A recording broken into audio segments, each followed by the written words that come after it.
Bismillahirrahmanirrahim.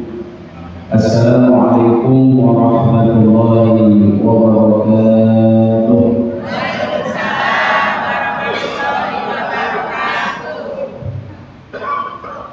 Innal hamdalillah nahmaduhu wa nasta'inuhu wa nastaghfiruh wa na'udzu billahi min shururi anfusina wa min sayyiati a'malina. من يهده الله فلا مضل له ومن يضلل فلا هادي له. أشهد أن لا إله إلا الله وأشهد أن محمدا عبده ورسوله لا نبي بعده. اللهم صل وسلم وبارك وكرم على حبيبنا وشفيعنا وقرة أعيننا سيدنا محمد وعلى آله وصحبه وسلم تسليما كثيرا.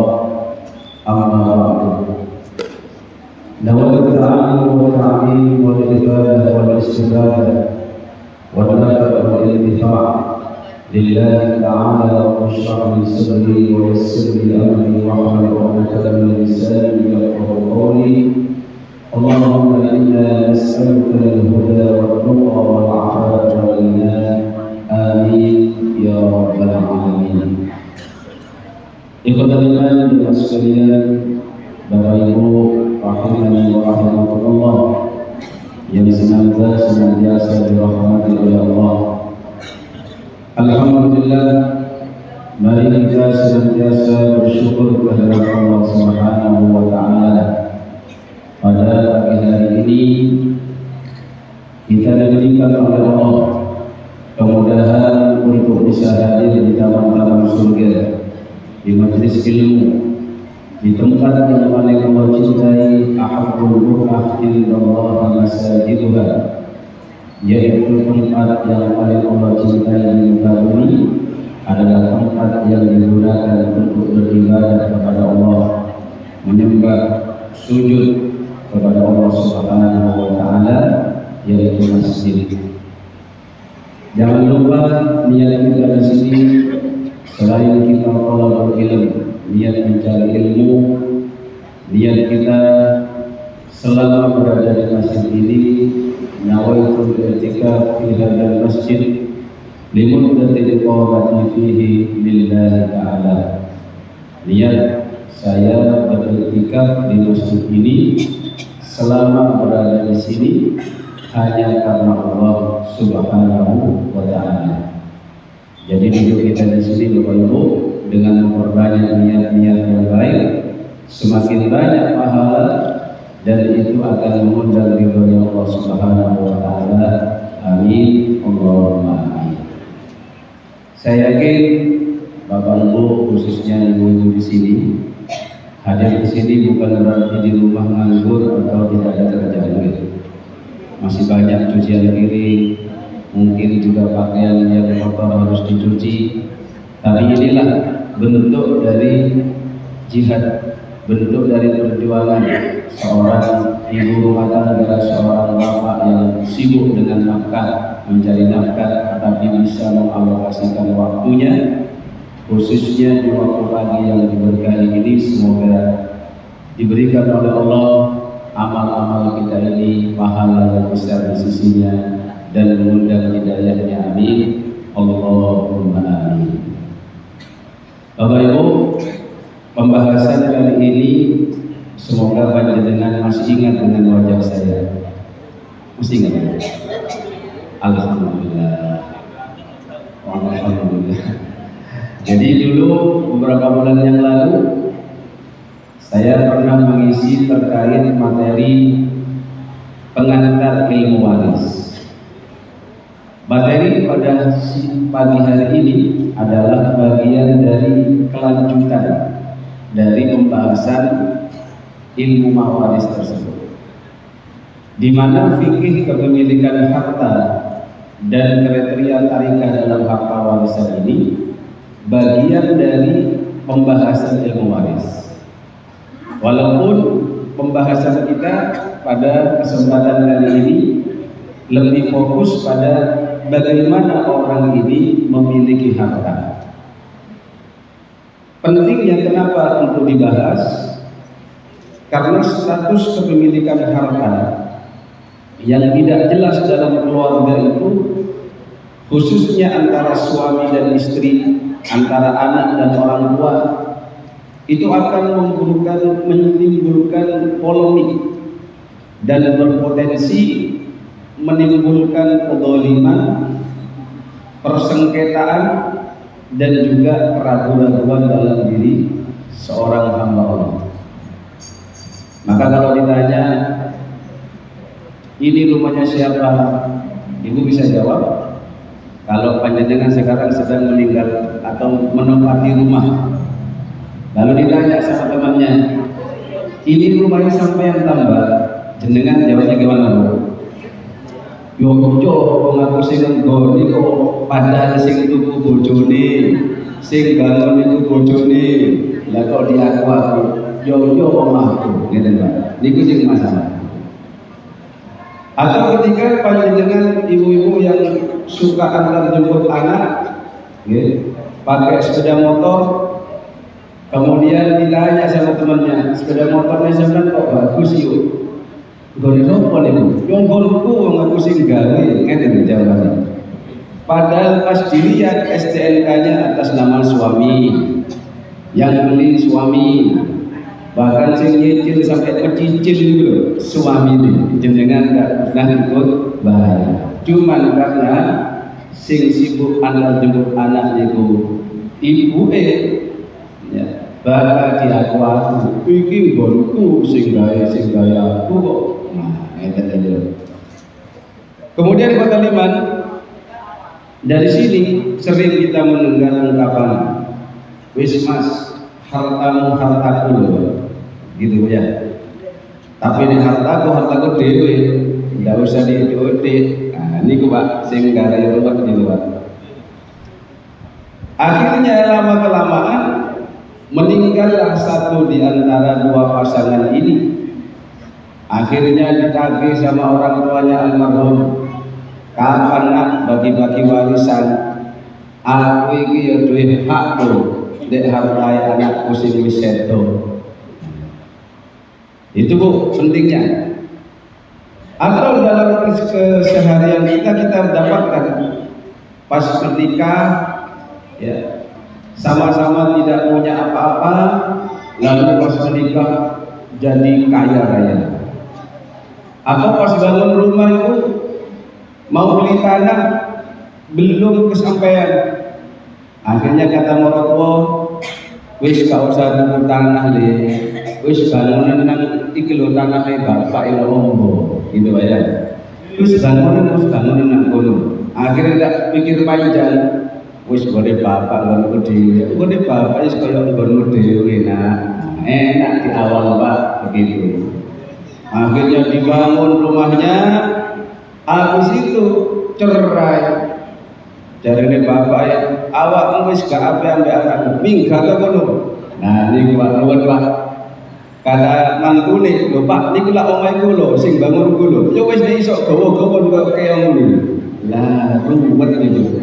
Kalau omahe keong saged dibeto. Kalau omahe kura-kura bulus niku bisa dibawa kemana-mana. Lah kalau rumah yang dari cor-coran itu ruwet sing maka di sini teman-teman, penting kita ini mengkaji fikih kepemilikan harta. Sebenarnya kajian ini sudah harus selesai pembahasannya dalam fikih muamalah. Namun dalam hal pembagian harta warisan kenapa perlu dibahas? Ya karena seperti itu. Ketika ada yang meninggal, kemudian kita mengumpulkan tarikah harta warisan ini yang mana, akhirnya di situ pun tidak bisa menemukan kata sepakat. Apalagi mohon maaf, yang istrinya lebih dari satu, tiba-tiba suami itu setia, setiap tikungan ada, tikungan sana ada istrinya, setiap tikungan sana ada istrinya lagi Pak, tapi istri ya bukan selingkuhan. Akhirnya meninggal dunia, anak-anaknya eker-ekeran kumpul, lho iku bapak iku nggone bapak Nah ini nggone mama ini. Nah, begitu. Itulah kenapa kita harus tahu status harta yang kita miliki itu punya siapa. Ada lagi kasus itu ketika seorang bapak seenaknya sendiri ambil harta anaknya. Kemudian kalau ditegur, Pak, jenengan kok sana dhewe duwe anak sampeyan. Pakai hadis itu. Anta wa man li abi. Kamu bersama hartamu itu milik bapakmu. Ini hadis. Pokoknya ditegur sama ininya itunya dipakai hadis itu. Pokoknya nggone anakku nggonku wis ono anak sugih lak gara-gara aku. Nah, gitu. Ini bahaya. Maka penting di sini kita mengetahui kepemilikan harta itu seperti apa, status harta itu seperti apa, sehingga bagaimana menyikapi harta bersama itu, apalagi yang bawa-bawa sedikit-sedikit, ini loh harta golong gini. Kalau saya melihat dalam Islam itu tidak mengenal istilah harta golong gini. Kenapa? Karena harta golong gini itu bagian dari kebiasaan orang barat. Orang yang ketika sebelum menikah dia bawa harta beberapa pun, lalu setelah menikah kok ada perceraian, langsung dibagi dua. Dia kalau waktu menikah itu modalnya sama-sama banyak. Makanya kalau orang sana mau menikah kok sulit hitung-hitungan dulu. Kamu investasi atau apa, punya harta berapa sebelum nikah dengan saya? Saya punya harta 10 miliar. Oh, selevel lah. Saya 12 miliar. Andaikan nanti cerai itu cuma rugi 1 miliar yang lagi-lagi, karena dibagi dua jadinya dia berkurang lah 1 miliar. Pikirannya begitu. Kalau disatukan kan nanti satu istrinya 10 miliar, punyanya suaminya 12 miliar, bagi dua kan cuma 11 miliar. Berarti si suami rugi cuma 1 miliar. Nah kalau sampai ada si janda kaya, asetnya itu 10 miliar, dapat yang asetnya itu modal dengkul itu, pokoknya modal bisa hidup, rugi kalau sampai cerai. Begitu. Itu perspektifnya orang yang tidak menggunakan hukum Islam. Apalagi kalau sampai ditinggal mati oleh bapaknya, kemudian ada anak yatim yang belum balik, akhirnya dianggaplah ini gono gini, padahal ini mayoritas harta milik suaminya semua. Berhubung istrinya masih muda, tapi anaknya ada yang yatim, dia ambil separuh. Padahal sebenarnya kalau tidak demikian, maka bagian dari anak tersebut yang yatim, apalagi dia laki-laki, akan jauh lebih banyak dibandingkan ketika sudah dibagi dua terlebih dahulu. Maka di sini kenapa kita wajib mengetahui, dan pada pagi hari ini semoga ilmu yang kita dapatkan kelak menjadi ilmu yang barokah. Amin. Jangan sampai pulang dari sini ibu tidak mau nyambung rumah, Bu, ya. Tidak mau ngepel.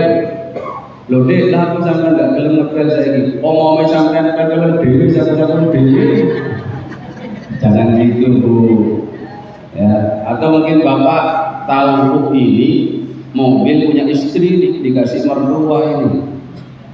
Sampai rawat dewi, dek, setir-setir dewi. Loh kok ngono ya? Lah mobil sampai aku gak melok-melok. Nah, gitu. Jangan begitu. Bagaimana kita memahami harta bersama dalam Islam itu? Benar, rumah yang beli suaminya panjenengan, mobil yang beli suami panjenengan. Maka ketika kita menjaga rumah itu, rumahnya bersih, kalau bocor cepat ditambal, kemudian kalau ada rayap cepat dibersihkan, maka nilai rumah itu tidak akan merosot. Sehingga ketika suaminya panjenengan meninggal, panjenengan dapat 1/8 atau 1/4, rumah yang dulu belinya 500 juta pas dijual 1 miliar, lumayan Bu, panjenengan dapat 250 juta, tapi janda ya, karena suaminya meninggal. Daripada rumahnya gak dirawat, dibiarin, ada layan dibiarin, bocor bapak nongol kucut gonpoy kok gitu. Akhirnya pas dijual lek-lek, harga rumahnya jadi 300 juta, panjenengan cuma dapat sedikit, kan begitu kan? Sama kalau istri punya mobil, rawat mobil itu, walaupun tidak ikut beli, soalnya istri jenengan meninggal, panjenengan bisa dapat separuh dari harga mobil tersebut atau seperempat, kan gitu. Tapi kalau pas bagus mobilnya dijual, harganya 300 juta, lumayan dapatnya. Tapi kalau dibiarin mogok-mogokan gitu, dijual hanya laku 100 juta, maka sedikit gitu yang kita dapat. Itulah bagaimana kita saling menjaga harta pasangan kita. Next, maka di sini ada urgensi pembahasan dalam ilmu waris tentang fikih kepemilikan harta itu adalah yang pertama, mempermudah penentuan tarikah yang akan dibagikan kepada ahli waris. Jadi ketika meninggal langsung, mana saja ini hartanya? Oh ini Pak, misalkan ibu-ibu, kalau ibu itu meninggal langsung diinvestigasi, apa saja hartanya. Ini ada antingnya ini 0,5 kilo, wah mantap. Ini kalungnya 1 kilo, pantesan kok nek jalan itu nunduk dikira sopan, ternyata terlalu berat. Masih 1 kilo gitu. Gelangi berapa ini? Oh udah ada Pak, gelangi karet. Wah pun gak usah dibuat gitu. Ketemu semua. Niki tas ini, oh niki tas Hermes, Hermes itu Hermes. 100 juta. Ini warisan. Dijaga, kalau nggak dijaga, lapuk nggak bisa, laku 100 juta. Kalau tas plastik, nggak usahlah, dibuat tempat sampah saja. Ya. Begitu, enak ketika sudah ketemu itu. Akhirnya nanti pembagian warisannya mudah gitu, karena tarikannya mudah terdeteksi. Kemudian yang kedua, urgensinya dalam pembagian harta warisan itu untuk mengetahui status kepemilikan harta itu adalah menghindari kezaliman dalam harta, khususnya bagi ahli waris yang dia ini berstatus yatim. Jangan sampai misalkan si bapak meninggal, lalu si ibu dari yatim tersebut mengatakan, wis iku nggonku kabeh, apa sing dimiliki bapak arek iki nggonku, padahal enggak. Berarti kan dia sudah menghaki harta anak yatim secara kedzaliman. Lah kita harus ingat, alladzina ya'kuluna amwalal yatama zulman innama ya'kuluna fi butunihim nara wa sayaslawna sa'ira. Orang yang makan harta anak yatim dengan zalim itu akan sama saja dengan makan api neraka, dan kelak akan dimasukkan oleh Allah ke dalam neraka sa'ir. Na'udzubillahi min dzalik. Walaupun Bu, anak yatim itu adalah anak kita sendiri, walaupun anak yatim itu saudara kita sendiri, apalagi ya.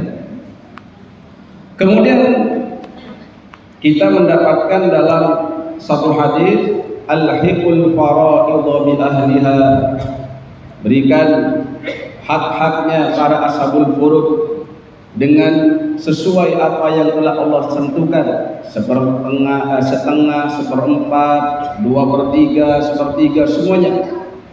Fama baqiya fahuwa li aula rajulin zakah. Ini nanti yang menjadi dasar dari ahli waris dari jalur ashabah. Ikhwatal iman jemaah sekalian, maka menjadi kewajiban kita, karena memberikan hak seseorang sesuai dengan hak yang harus didapatkan itu adalah bagian dari sisi amanah. Maka dikatakan inna li rabbika 'alaika haqqan, bagi Tuhan kita ini ada hak yang harus kita tunaikan. Wa inna li badanika 'alaika haqqan, badan kalian punya hak istirahat, memberikan nutrisi, gitu ya. Wa inna li ahlika 'alaika haqqan, bagi keluargamu memiliki hak, maka berikan hak itu, tunaikan. Wa inna li zurika 'alaika haqqan, li zaujika juga ya, untuk pasangan kita. Fa'ati kulladzi haqqin haqqah, maka berikan setiap yang memiliki hak itu haknya masing-masing. Ibaratnya jemaah sekalian, maka dari sini kita mari kenali apa saja akad yang bisa menghasilkan kepemilikan itu. Ya. Yang pertama, di situ disebutkan akad jual beli. Ini ada dalam fikih muamalah. Pembahasan pertama ketika Allah Subhanahu wa taala menegaskan dalam Al-Qur'an, alladzina ya'kuluna ar-riba la yaqumuna illa kama yaqumul ladzi yatakhabbathu asy-syaitanu minal mas. Dzalika bi annahum qalu innamal bay'u mithlur riba wa ahallallahu al-bay'a wa harrama ar-riba. Dan Allah halalkan jual beli dan Allah haramkan riba, gitu nggih. Berarti panjenengan Bapak Ibu sah jual beli antara suami istri. Misalkan si suami beli dari istrinya, "Dek, tanahmu yang kamu dapat dari abah mertua atau abahmu tak beli." "Oh, enggak apa-apa Mas, buat apa Mas?" "Buat kuburan." "Monggo Mas, monggo. Aku senang mati dulu." Nah, gitu ya. Ketika sudah dibeli, berarti tanah itu punya si suami.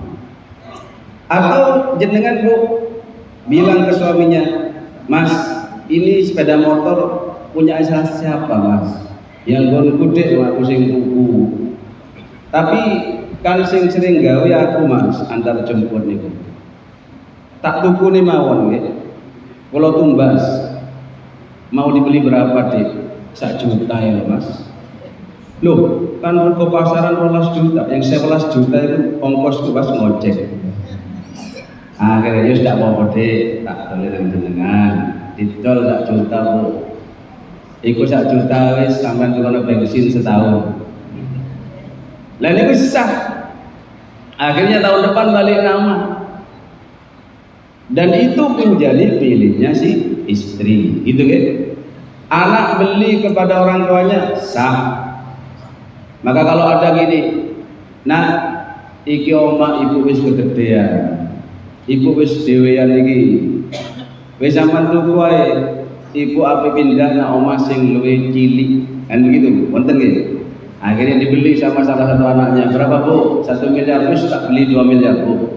Kali jenengan." "Oh ya nak, ya nak, ya nak. Sing 1 miliar sampean gawe umroh, traveling, kemana-mana terserah itu." "Monggo oke, nggih." Gak ada nawan, gitu, malah dilebihi. Kemudian yang kelima, kalau jual belinya sah, maka ada pindah kepemilikan di situ. Okay. Yang kedua, akad yang menghasilkan kepemilikan itu adalah akad hadiah atau sedekah atau nama lainnya hibah. Kalau dalam ilmu usul fikih itu dibedakan. Istilah hibah itu kalau panjenengan memberi kepada orang yang selevel, ke temannya itu. Kalau istilah sedekah itu status sosial yang lebih tinggi memberikan kepada yang lebih rendah. Si kaya bersedekah kepada si miskin, begitu. Tapi kalau hadiah itu identik dengan status sosial yang lebih rendah, memuliakan kepada status sosial yang lebih tinggi, walaupun secara harta kalah. Misalkan anak memuliakan kepada orang tuanya, "Bu, niki hadiah saking kula, apa iku nak? Emas 1/2 kilo." Enak, emas 1/2 kilo sawan nang nggih. Oh iya nak, betul. Terus ngasih hadiah ke bapaknya, Pak, jenengan kok sering telat sholat subuh. Iya nak, bapak melaku kasih banter. Niki pun saya kasih hadiah. Napa iku nak? Mobil ini lho Innova. Dengan CE sak supir-supir tak kasih hadiah, Pak. Oh iya nak ya. Wah itu hadiah. Berarti kalau anaknya ini meninggal, Innova ini jangan dijadikan harta warisan, walaupun masih belum sempat balik nama, karena sudah diterima oleh bapaknya dan kelak menjadi harta warisan bapak. Kok ternyata ini yang ngasih anak tunggal laki-laki, baru dipakai sebulan bapaknya meninggal, ya sudah balik lagi ke anaknya atas dasar apa nih Pak? Warisan. Wis oleh pahala ngasih hadiah ke bapak, dapat lagi warisan, gitu. Masya Allah. Maka ibu kalau tidak sanggup beli dari suami, dirayu bu, gitu. Suami ini itu, ya aku pengen ya jangan ya sepeda motor kayak boleh sampai ini, tapi aku itu gak sanggup kan ya, aku gak ada kerja. Apa tak PA ya boleh sampai, ya wis gak apa-apa, hadiah, adik gitu. Wis karena sampean sing antar jemput anak bentino tak kayak mana. Kalau sampean bilang ke suaminya, ya aku tuh mau beli rumah ya biar tenang. Lagi lah udah ada rumah, ini rumah jenengan ya. Ya sampean kok meninggal kan ini harus diwaris ya. Ya wis tak kira sampean nek kono sik sampean enggak usah tunggu. Oh iya terima kasih. Jazakumullahu khairan diambung. Nah, begitu jangan ngomong yang Pak enak ke orang tua sampean. Wis kadek jabar khotir ini. Wis langsung diterima gitu. Biar tidak syak dakwah ya. Oh itu yang kedua. Sering kok dapat hadiah dari suaminya. Biasanya ini awet muda sering dapat hadiah. No, cari sendiri Allah SWT. Ya pun berarti kalau nafkah ini sering ya. Ada kedua nafkah. Kalau hadiah jarang, nafkah niki insya Allah. Nafkah sering dapat ya. Nah, kalau nggak dapat bisa dituntut suaminya, Mas, sampean tak elingno dosa ngene nafkah. Ngeten. Nanti diamalkan iki dalil niku. Iki ana dalil niki wonten dalil iki. Katanya kata Nabi sallallahu alaihi wasallam, afdhalud dinarin, sebaik-baik dinar. Dinar itu kalau sekarang ya anggap 3,5 juta, 2,5 juta minimal. Yunfiquhu ar-rajul, yang dinafkahkan oleh seorang laki-laki, seorang suami, seorang ayah, yaitu dinarun yunfiquhu ala iyalih, yaitu 1 dinar yang diinfakkan, yang dinafkahkan kepada keluarganya, kepada istrinya. Berarti kalau istrinya 2 ya minimal 2 dinar, anaknya 5 ya berapa ya. Wa dinarun yunfiqu ar-rajulu ala dabbatihi fi sabilillah. Ada juga misalkan dengan ngingu kuda, melihara jaran untuk fi sabilillah. Monggo itu juga dinafkahi, itu dapat pahala. Wa dinarun yunfiquhu ala ashabihi fi sabilillah, dan juga dinar yang dinafkahkan untuk jihad fisabilillah. Kita fokus pada nafkah kepada keluarga. Misalkan ibu kalau setiap bulan nafkahnya dikasih berapa bu? Mayoritas di sini 10 juta. Amin katanya. Pinginnya berapa bu? 5 juta cukup? Kurang pak, hanya 5 juta pak. Terus pinten bu, 10 juta, bapaknya saya nggak sanggup.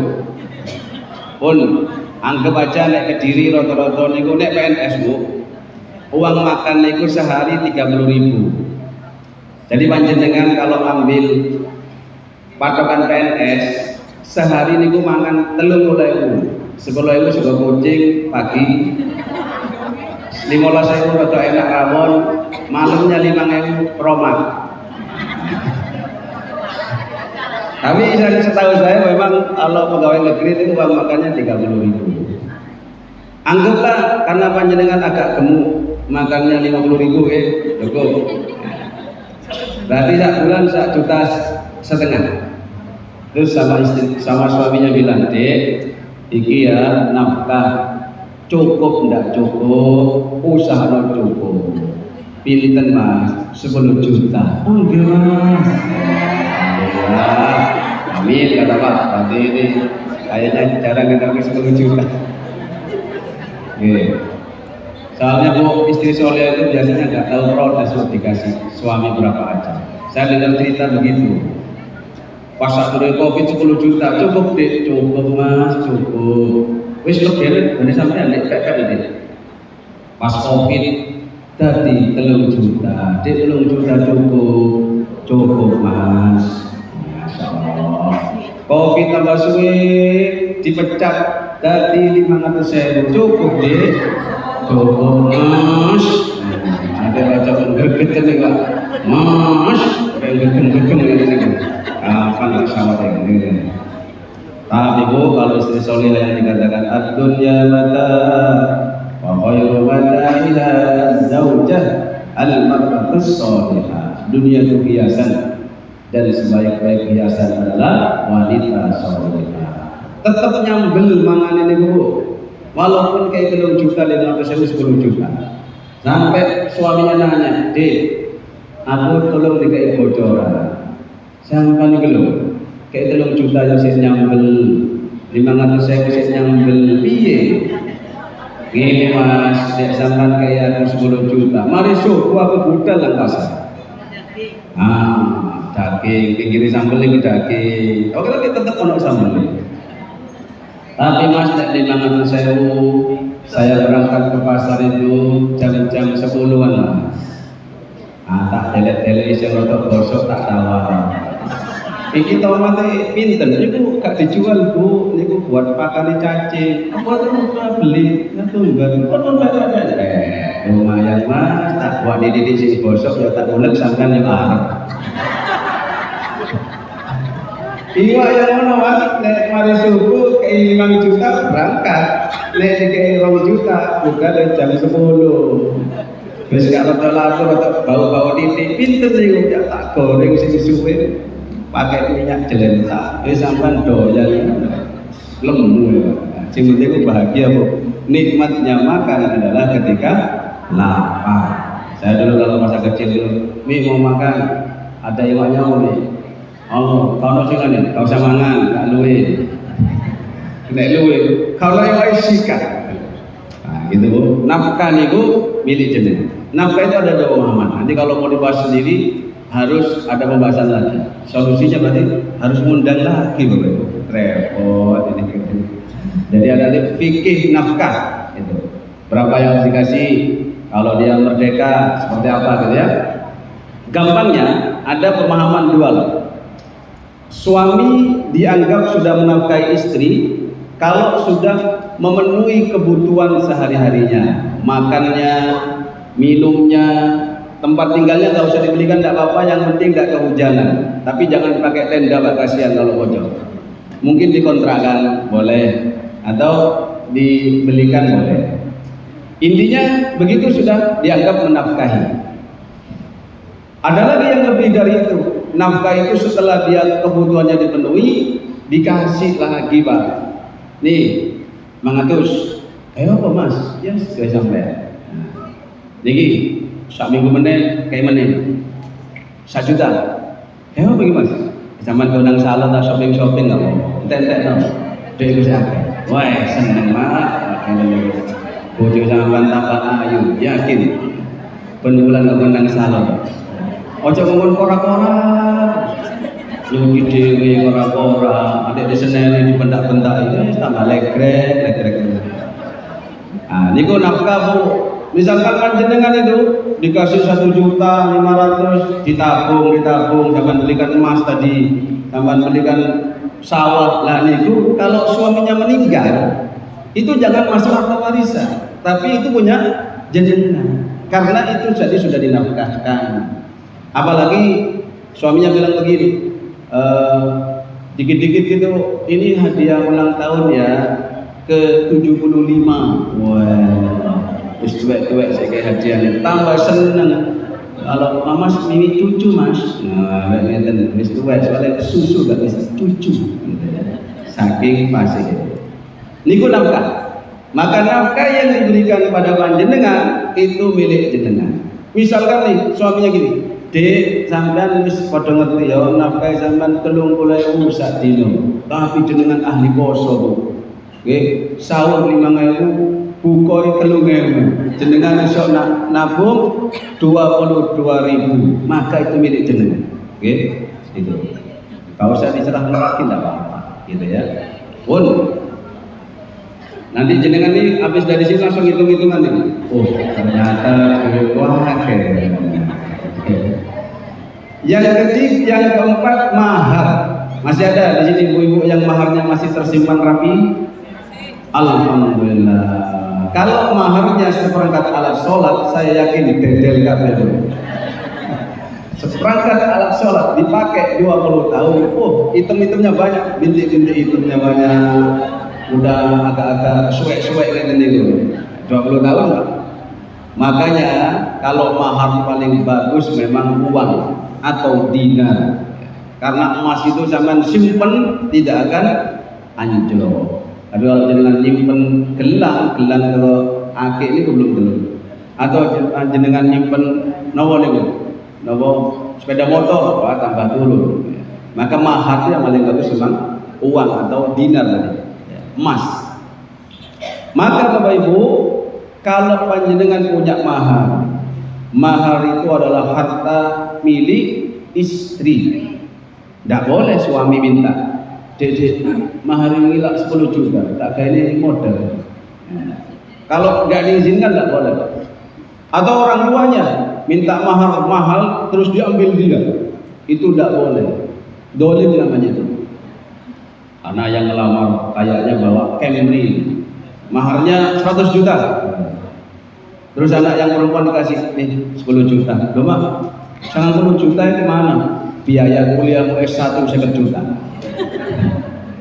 Biaya SMA-mu 20 juta, SMP 10 juta, SD 10 juta. Wis, kayak Bapak, itu dolim itu Bapak. Tidak boleh seperti itu. Mahar itu punya istri. Sehingga kalau tidak bayar mahar, tidak berkewajiban istri melayani khususnya dalam urusan hubungan suami istri gitu.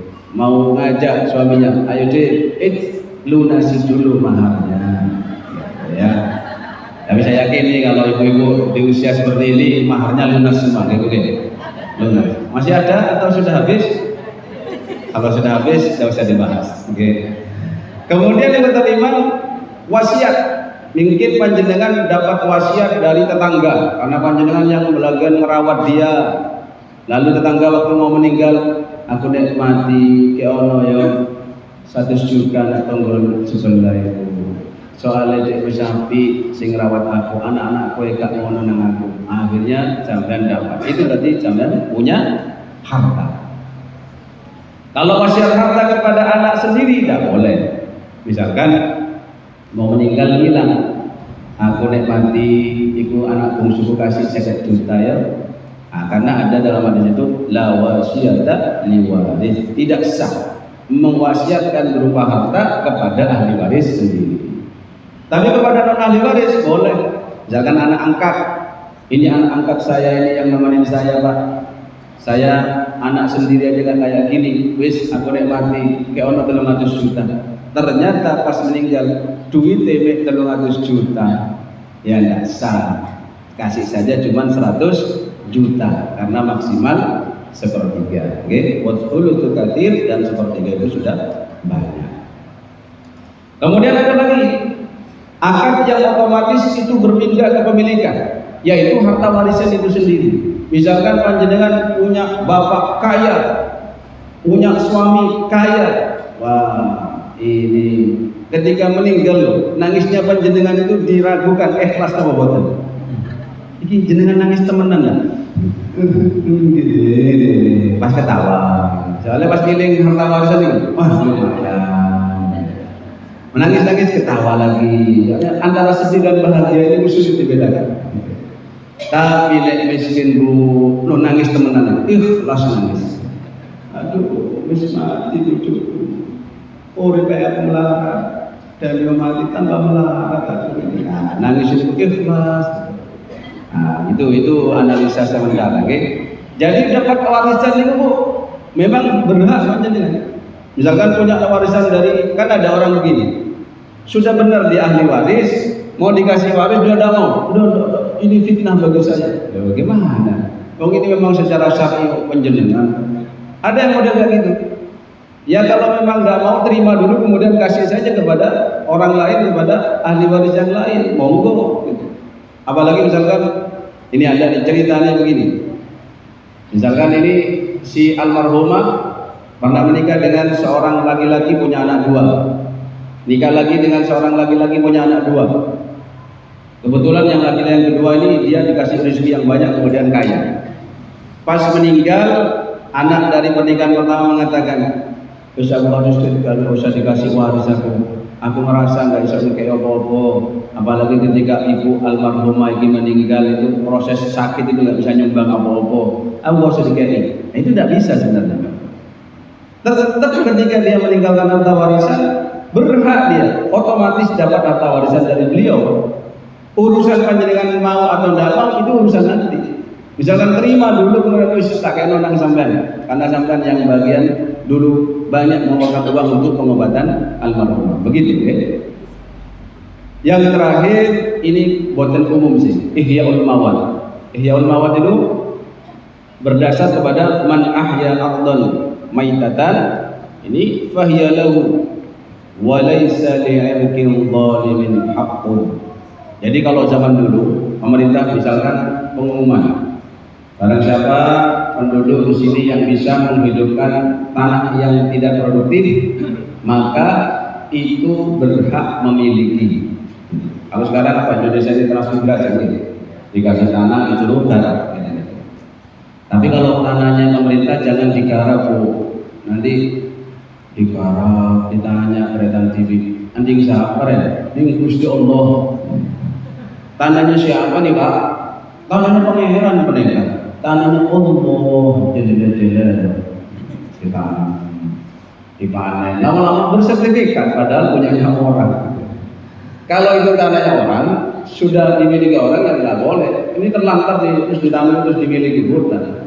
Tapi kalau punya negara, apalagi negara sudah memberikan pengumuman seperti itu, monggo silakan. Ihyaul Mawad. Dari sini buat iman jemaah sekalian. Setelah kita mengetahui akad-akad yang demikian banyak ini, maka kita akan mudah nantinya mengenal mana harta warisan dari seorang yang meninggal dunia ini. Maka pembahasan terakhir di sini nanti akan ada tarikah. Tarikah ini nantinya mudah ditentukan. Oh ini punyanya si fulan ketika dia meninggal. Ini rumah punya siapa Bu? Karena ada nih Bu, kan suami istri tidak punya anak. Yang laki punya saudara. Lalu pas suaminya meninggal, datang saudaranya ini. Dek, saya kesini mau mengambil hak saya sebagai ahli waris dari almarhum. Loh, hak dari mana Mas? Ini kan hartanya almarhum kan banyak deh. Ada rumah, ada ini, ada ini. Kapan kira-kira kita bisa dapat? Lalu dijelaskan sama istrinya, oh mohon maaf Mas, kalau rumah ini sebelum almarhum meninggal sudah dihadiahkan kepada saya sebagai hadiah ulang tahun pernikahan. Ini ada tulisannya ini Mas, ada materainya. Oh begitu. Kalau tanah yang sana deh, sama tanah yang itu Mas dikasihkan ke saya juga. Loh ini kalau yang mobil, iya saya juga Mas dikasihkan juga. Terus ya tidak ada apa-apa Mas sudah meninggal terus kemudian ya ada nih uang sedikit kemarin untuk nyawa hutang Mas habis. Karena tarikah itu prosesnya tidak boleh langsung dibagi. Kewajibannya dulu apa? Misalkan ada zakat almarhum, zakat mal, tunaikan. Ya yang pemakamannya berapa? Misalkan umumnya kalau di Kediri habis berapa? 3 juta orang meninggal. Soalnya Surabaya itu ya segituan lah. sing ngeduk berapa, kan begitu. Kalau terlalu medit kan kasihan, ngeduk kayak seketai, ngeduk setengah meter kan boleh kayak rong puluh ngeduk rong kilan aja, jangan kuping aja ketok, tempel ini. Nah gitu. Itu harus ikut standar, gitu loh. Kalau standarnya orang biasa, jangan malah saya kalau mati ya, tolong nak ya, tolong ya sayang ya, aku mandikan dengan air zam-zam. Air zam-zam sak tahun 500.000. Terus kain kapan pun sing larang lho ya. Iso sing pink ndak apa-apa. Wah, aneh-aneh. Terus kita, terus aku kuburno cok nang omah kamu, aku gak betah nek ngono. Lah ngene iki ngono, Sandiago Hill. Wah, niku per meter itu 20 juta. 30 juta gitu. Nah, ini nanti dikurangi itu. Selama itu pantas, layak, monggo. Saya punya bibi itu wasiatnya gitu ke anaknya, minta dimandikan pakai air zam-zam. Kalau biasa nanya, ya apa hukum itu? Lah ya, bibi suke kok. Memang dia kerjaannya di Saudi, punya jamaah banyak dan lain sebagainya. Ya wajar minta mandikan air zam-zam, paling berapa dari hartanya, kaya beliau. Ya dituruti saja daripada kepikiran nanti. Gitu. Kemudian yang ketiga, hutang-hutangnya bayar dulu. Jangan langsung bagi-bagi terus ada orang nagih. Lu sampean telat, wis hitung dino sampean ndak teko wis bagi-bagi. Terus ya apa? Bagi gak ngerti. Nah, ini repot nih ahli waris ndak amanah nih. Nggih. Baru wasiatnya nopo? Dicek. Mungkin di HP-nya ada wasiatnya, dicek, Bu. Makanya jenengan kalau ada wasiat jangan hanya ditulis di buku agendanya, takut suaminya ndak tahu. Tulis di wallpaper HP-nya nih, Bu. Kalau perlu Pak hutang jenengan tulis di situ. Pasti lihat sama istrinya. Aduh Mas, hutangnya cek akit, ojo mati sih Mas. Kok udah wis lunas mati-mati udah apa? Repot ini. Soalnya kalau nggak tahu kasihan ya panjenengan Pak. Harta dibagi waris habis, hutang belum lunas, waduh buat kita di hadapan Allah. Karena kalau kita mati hutang belum dibayarkan dulu, maka di hadapan Allah berat kita untuk bisa masuk surga. Baru yang terakhir warisan. Okay. Saya kira itu pada kesempatan kali ini sudah 1 jam materi disampaikan. Alhamdulillah, semoga ilmu yang sedikit ini berbarengan dengan hidayah dan taufik Allah Subhanahu wa taala. Setelah kita mengetahui, semakin waspada kita. Jangan asal-asalan, jangan kita sembrono. Kalau kita ini memberikan hadiah kepada siapapun, apalagi kepada anak kita, kasih satu, kasih semua. Lalu kita ini harus jelas mau beli atau tidak. Jangan jadi anak pulang ke kampung itu bawa mobil kosong, liburan seperti ini, pulangnya penuh. Karena di kampung, Bu, panen apa Bu? Wah, panen gabah. Kalau betul ya, 10 sak. Tadi kayak dua ibu malah dirampok. Harus jelas nih Bu, kalau tumbas gitu. Inten sak-sake 1.000 nak kalau tumbas 500.000. Oh iya nak ya Pak. Oh senang gitu. Jadi itu begitu ya. Begitu juga kalau orang tua, kalau panjenengan punya izzah yang tinggi, jangan mudah suka minta sama anak, apalagi suka nyindir-nyindir anaknya gitu. Nah, aku kok seneng sampai kelambimu gitu.